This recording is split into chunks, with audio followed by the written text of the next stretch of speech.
mean, and he did a heck of a job. Coach Warner did, and he flipped Taylor Decker, the local product here in Vandalia, Ohio, from a Notre Dame commit to an Ohio State Buckeye. So he's also a big recruiter as well. So we'll see what happens. Hopefully, like I said, hopefully it'll be seamless with the talent they have returning. I would assume. I don't really expect anything less. Got you. So the probably the highlight of the strength is obviously this three-headed quarterback situation that continues to create different discussions. Yep.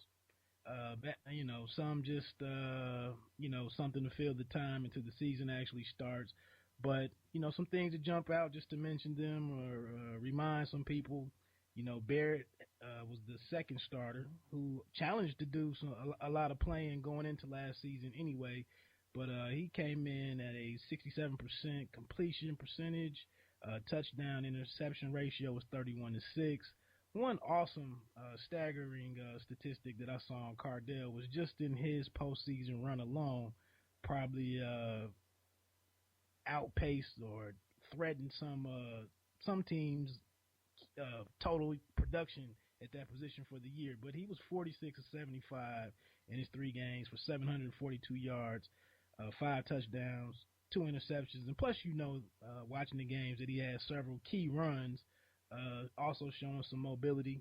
And then also, an early Heisman favorite in Ezekiel Elliott, who also had a monster postseason with 76 carries for almost 700 yards, 8 touchdowns in just the postseason game. So these guys, we don't even have to touch on the spring game because I think all of them were pretty much getting rested, right? Yeah,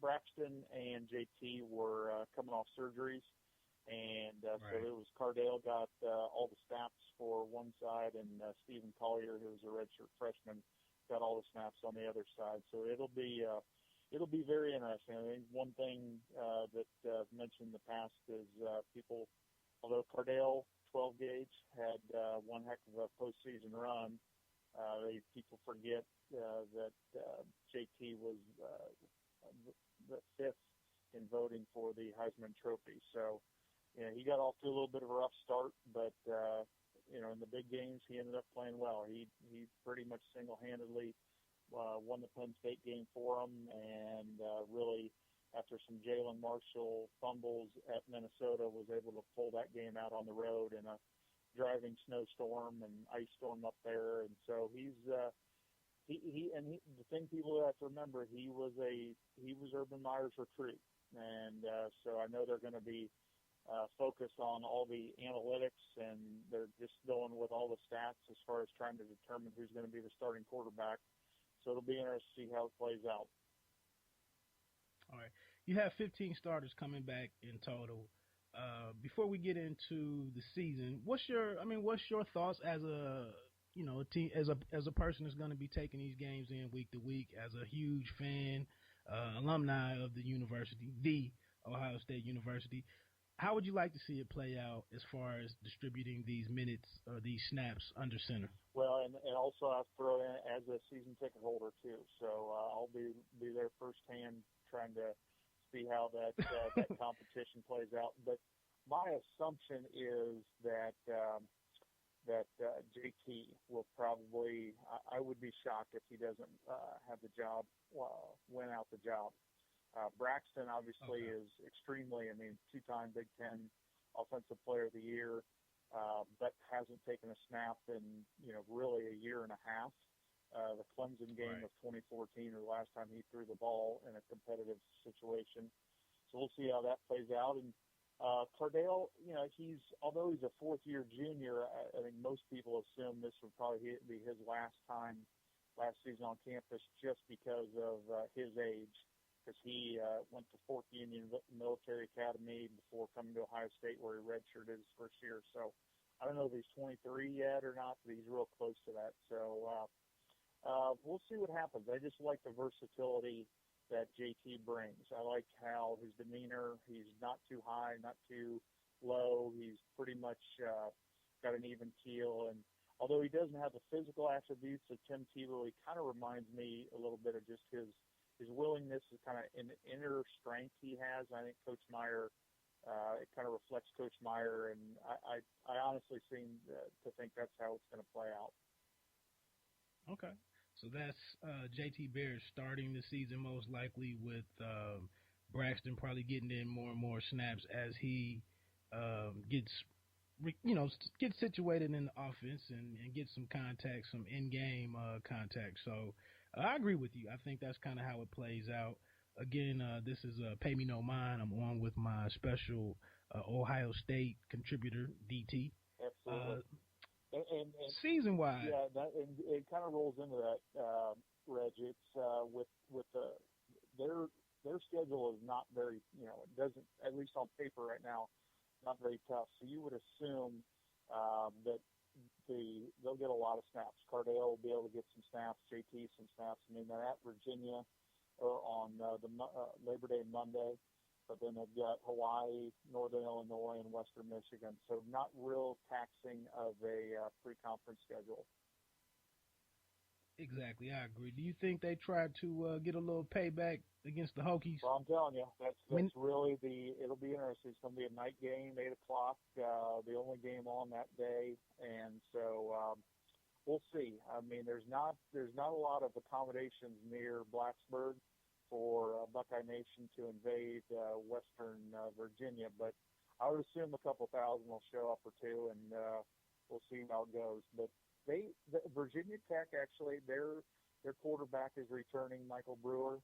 So while he didn't have a stellar game at Ohio Stadium last year, it was obviously enough to win, and I think they actually ended up rounding out the season pretty well. I know they got to a bowl game, and so they finished the season off pretty well. He got better and better, so I would assume their defense is always tough with Ned Foster, so coaching them up. So I would assume Virginia Tech will be ready, but yeah, definitely revenge on the mind of the Buckeyes. Okay. When, like you just mentioned, we don't really have to spend a lot of time on this Hawaii. Who is it? A former pro NFL coach, the head coach there now, or is it a new guy? Yeah, Norm Chow, I believe, is still there, and obviously he had success at USC and coaching with the Titans and that sort of thing. And but no, I would say their flight from Honolulu to Columbus, and I know they have to play at Wisconsin as well, so that'll be tough for them. And the two MAC schools, Northern Illinois is historically very good, usually the MAC champion, especially out of the West.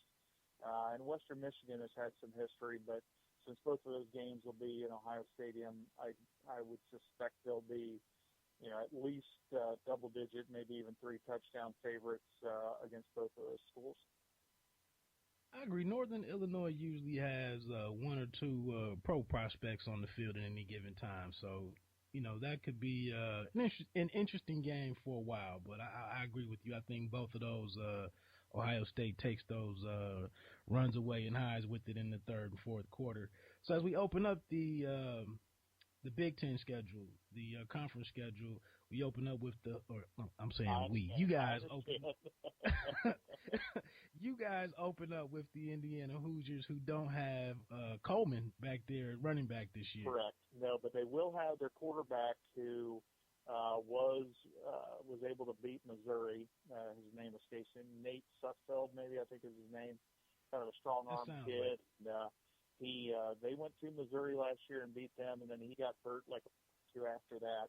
And that's at Bloomington, and it's the other funny thing. Ohio State tends to play that game more down to their competition when they're in Bloomington. I agree.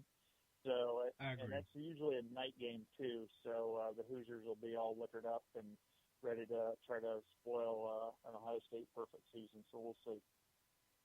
Right, and as we talk right now, the schedule has 5 games, that being one of them, with 2 be announced. So correct. There could be some fluctuations here.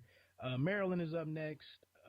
This one is also in Columbus. Maryland came in and had a respectable, introduction to the Big Ten, to Big Ten football, and they had some pros. I saw in the NFL draft this past a few months ago. Any expectations on that game? It's a homecoming game, so I would be shocked once again if they're not favored by at least 2 to 3 touchdowns.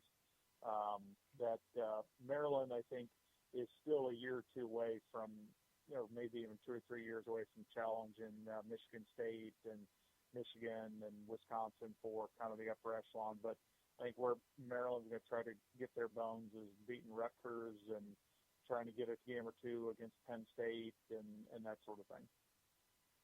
Now, we mentioned the championship game. Was that in football that the championship game will be heading east? It's basketball right now is going to be. Oh, basketball. Yep, it's going to be in, I think it's at the Barclays Center in a couple of years. It's going far east then. Correct. Yep, and then they still ebb and flow about the Big Ten championship game in football. I don't know how long Indianapolis has it. I would assume due to the weather, Ford Field will get an opportunity here relatively soon. So we'll see. Right.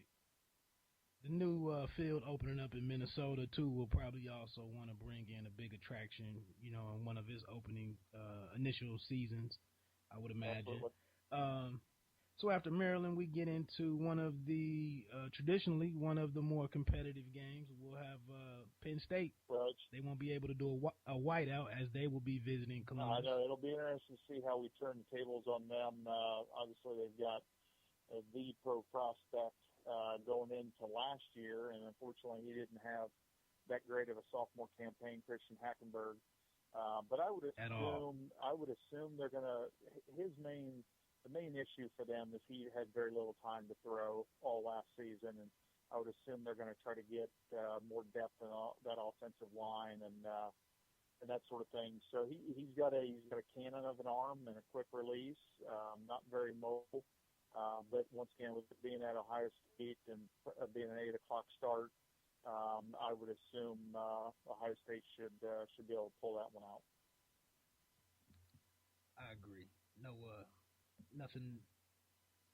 Nothing contrary for me on that one. Then the following week, another 8:00 game, Rutgers, Scarlet Knights. They've come into the league and done okay, but what's your thoughts on that one? Yeah, I think they surprised everybody last year when they went on the road and beat Washington State, although not a big powerhouse in the Pac-12. It was still a road win.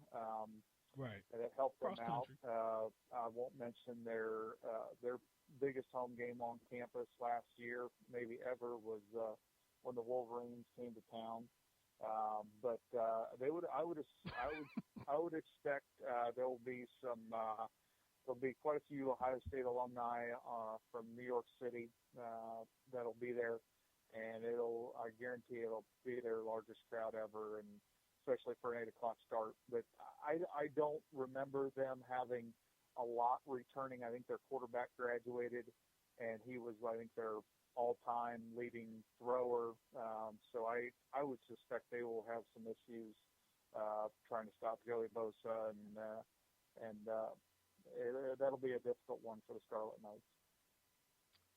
Yeah, they've had some problems getting a truly competitive team since Schiano left. Since he got up out of there. So, yeah, that they're probably going to stick around and be in the middle of the road team. Maybe a tough road game for people for opposing Big Ten teams, but they still have a while to get their program set up to compete in the Big Ten. The following week is the bye and open date, October 31st. And then we get into Minnesota Gophers come to town. We get into the crux of the schedule. That bye week is actually, I think, comes at a really good time. They get, seven games or so, and then they'll get a bye week to get healthy, and then they've got Minnesota, Illinois, Michigan State, and the Wolverines. And Minnesota's obviously done quite a bit well. I think they surprised a lot of people by challenging for the Big Ten West last season with Wisconsin, and I think it went into the last week of the season. They still had a chance to win that title and go to the Big Ten title game, but they're very limited on offense. I mean, they've got a big, strong quarterback who. I like the quarterback. He does. He runs the ball a lot. He just, when you're playing all